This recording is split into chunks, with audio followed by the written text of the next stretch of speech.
I knew theoretically you could be a white Muslim,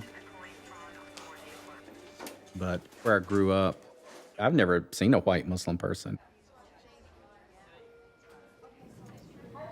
Yeah, Do you survive overnight? I did. I got like 3 hours of sleep. I think that's a successful on call. I think so. That's pretty light. Thank you, sir. My grandparents on both sides of my family were farmers in rural Mississippi. Black-eyed peas and cornbread, you can't get much lower than that. I definitely went through a lot of phases of being unaware of injustice and then seeing injustice, but not knowing how to process that. I'm probably the only person here whose grandfather taught them how to tie a noose. Guide us, O God, on the straight path, the path of those who are not lost along the way. We ask you to be with us as we go out on the floor today and serve your people. In chaplaincy, you get some really, really life or death situations. We get people flown in from all over the state who have been in car wrecks, they've been shot. Any trauma that comes in, the chaplain has to go to with all the doctors. Going into patient rooms, when I kind of found out I'm not the Muslim chaplain that sees Muslims, I'm the chaplain. I'm scared these people are going to kick me out of the room. Hey, I'm Shane from the chaplain's office. It helps, I think, being a Muslim that walks in with a Southern accent and can talk about deer hunting and getting in a tree stand. I kind of got pretty secure in that before all the Trump stuff started happening. Hey. People in North Carolina have yelled out of the car at my wife, "Go back to where you came from." And my wife's about 5 foot tall, but she stopped in the middle of the street and why didn't they get out of the car? You know, what a bunch of cowards. 3 men to drive by a lady with some kids and yell that out of the car. My wife's way tougher than me, you know, and braver. Oh, yeah, you could do like the pinball time. Mom was so excited to see snow. It doesn't snow in That's Indonesia. the first time. And Because then in the Mississippi, power. there was no snow. I first met my husband. We were talking about Indonesia. I feel like if I was American, they probably would call me redneck, you know, because I was coming from such a kind of redneck kind of lifestyle, I guess, you know, simple, you know, like my family work in the field and grow their own food. Yeah. This was when he was running the taxidermy supply company, my grandfather's taxidermy supply company.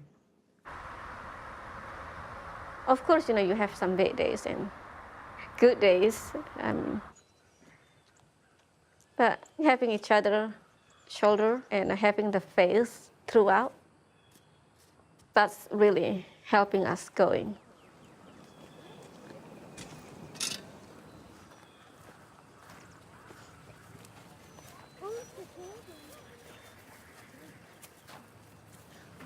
Give them light in their, What does that say? let them be with your prophet in the garden.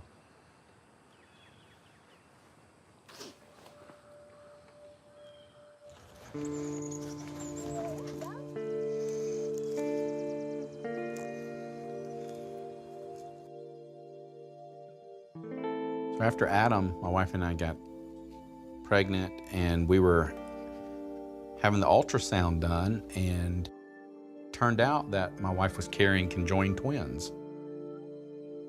They were telling us, looks like they're sharing a heart, and we don't know if they may survive an hour or a day or a week. They asked if we would mind if the chaplain stepped in and visited with us. That was my exposure to what a chaplain was. My wife and I are, you know, there's no way I think we're ever gonna be apart after this. It's just a brutal and beautiful experience.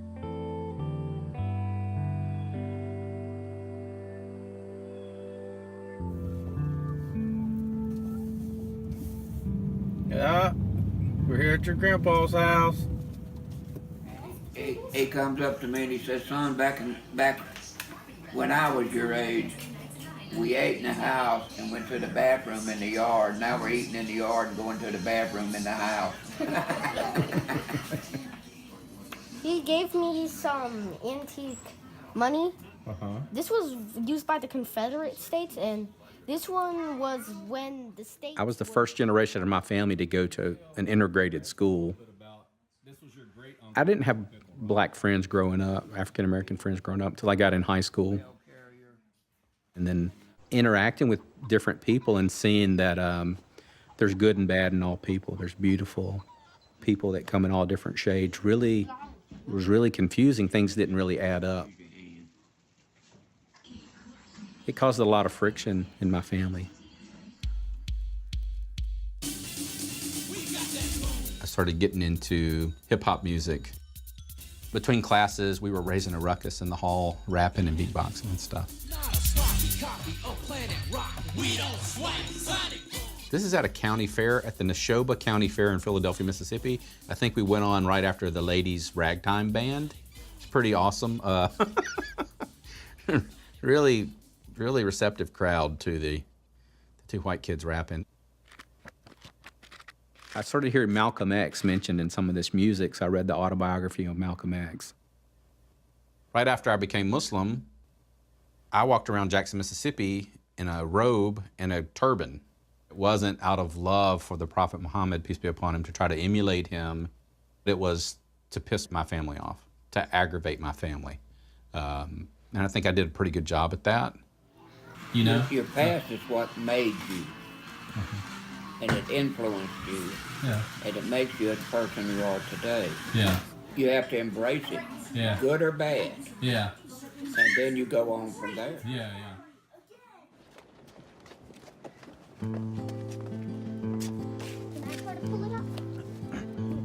Let me go pop the hood. Recently, it kind of sunk in. I'm sitting at a crossroads of being from a Southern Baptist family from Mississippi that's a practicing Muslim. And something doesn't quite feel right about this. I mean, you can't function psychologically throwing away the first 29 years of your life because you become Muslim. And Islam doesn't ask that of you.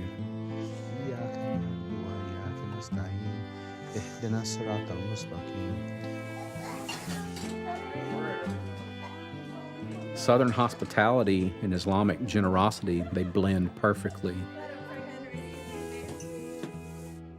The Andy Griffith Show, that's a good example of everything I aspire to be as a Muslim. Just look at the Andy Griffith Show. Like hard work and believing in God and honoring your family.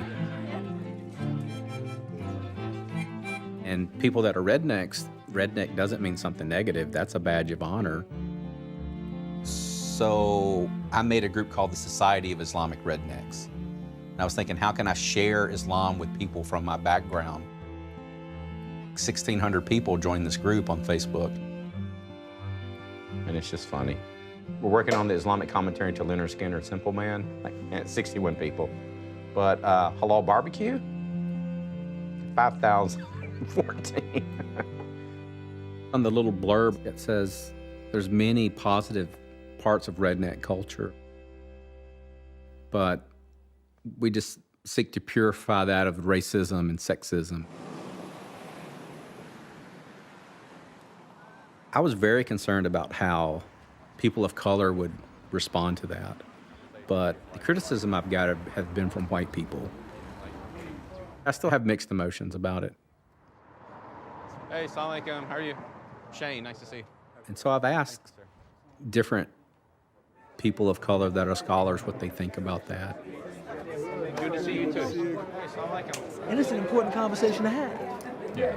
This narrative of reconciling whiteness, trying to purge whiteness of some of the more pernicious parts, and being Muslim, is common across the spectrum of white folks, from Southern white folks to Northeastern white folks. You know, but see, the thing about being white, as I'm sure you know better than I do, anything you do that connotes even slightly some exclusivity is, you know. Well, that's why I was thinking to transition from like the Islamic redneck to Southern hospitality. Okay. To open it up, like working on like Southern Hospitality Islamic Center. I gotta take a picture of the shirt. My wife's gonna love this.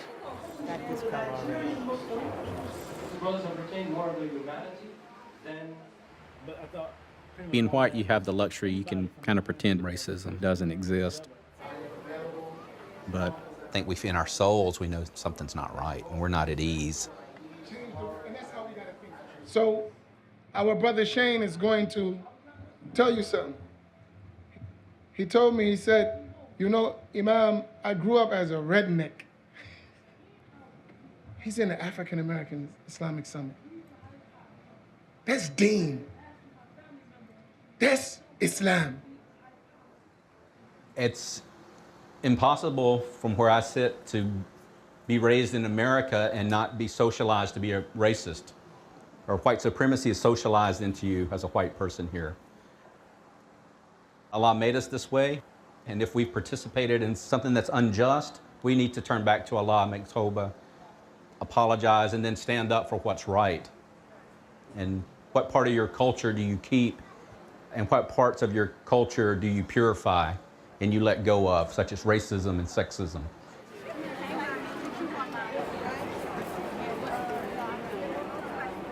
Most of my family are from North Carolina. Honestly, we hate to use these harsh words like hate and all these things, but you're the guy that I hate. So to hear you say that, you know, to apologize, to validate things, it unlocks the door for us too to come out of a shell. Let me see your hand like this. Now you gotta integrate it with mine like this. You know, if we get on the same side of the fight, yeah. I mean, divided will fall. Divided will fall. We already have that issue of division to begin with, right? No offense, you know, but like, how would you get your people to let go? Because white supremacy or the system benefits you, right? Exactly, yeah. So then who's going to let go of that? Right, you know what I mean? Yeah, that's my question that I want to explore. Yeah. Like, how do you do that?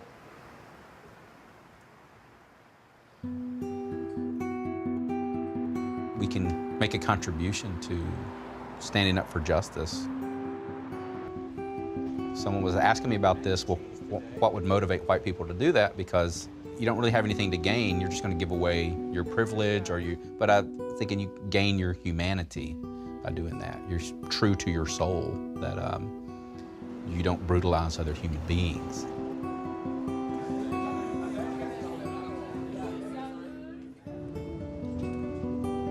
Malcolm X, there's a quote where he says that white people that want to work against injustice, you can contribute to solving the problem by working together, but also go work with your community, your own community.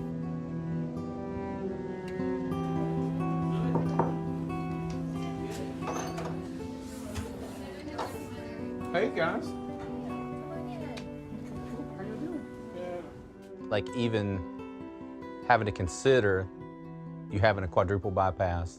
You know, our daughter wrote him a letter just listing all the things that she still needed him for. You know, to chase the boys away and teach her how to drive the truck on a real road instead of just little back roads. And right. Can you totally purify that term redneck? I'm not sure, but it's interesting to have that conversation. And I think it definitely kind of sets the stage for people to understand you can keep your identity. You just have to let go of the things that transgress other people's rights. Yeah, because if you get bumped Friday. I'm trying. I'm a work in progress. I'm gonna miss not getting to come see y'all. You know. I like you. You've been around. You've been really good to us. Well, you have an open invitation to Roxborough. Okay, cool. Absolutely. Come see us.